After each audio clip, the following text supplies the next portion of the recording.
Қайырлы күн, қалайсыздар? Бүгін кешкі немесе түскі асқа керемет тағам дайындайтын боламыз.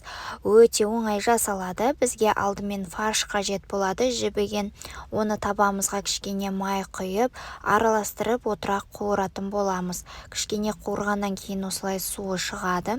Үстіне татымына қарай тұзын, бұрышын салатын боламыз. Тағы да араластырып отырақ қуыратын боламыз. Суы тартылғанша дейін пісіреміз.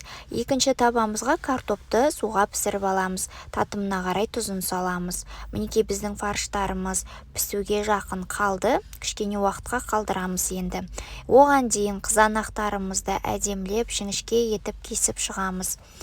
Духовкаңызды алдын ала қыздырып қоя беріңіздер, ал табадағы заттарыңыз піскенше дейін кішкене демалып алсаңыздар болады.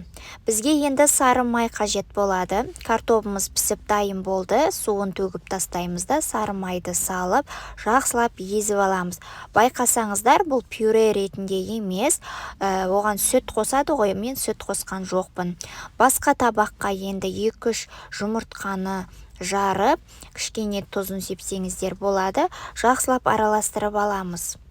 Одан кейін қыздар, бұл тағам өте оңай, жеңіл жасалады. Сіздер мүмкін жасап жүрген шығарсыздар. Мен бірақ алғашқы рет осындай вариантта жасап тұрмын. Табаға жаңағы фаршымызды саламыз, духовкаға арналған табамызға. Одан кейін үстіне езілген картопымызды салып шығамыз.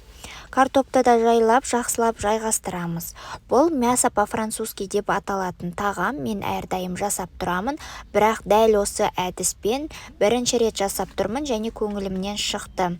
Алдын ала фаршты пісіріп алған, картошканы пісіріп алған өте ыңғайлы екен, өте тез піседі, әрі нежный болып шығады қыздар. Майонезді жағып, үстіне жаңағы дайындап алған помидорларымызды да жайып шығатын боламыз.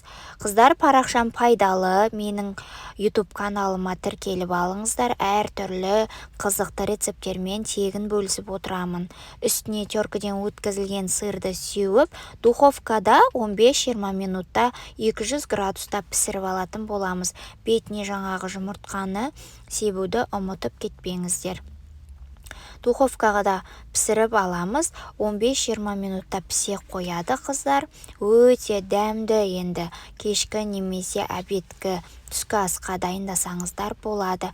Міндетті түрде жасап көріңіздер, сізге ұнайтынына сенімдімін. Нежный болып шығады, кәдімгідей отбасыңызға ұнайтынына сенімдімін қыздар.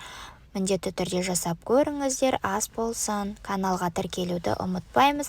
Және де қазақ тілді каналды қолдап, тіркеліп, лайк басып қойсаңыздар алдын ала рахмет.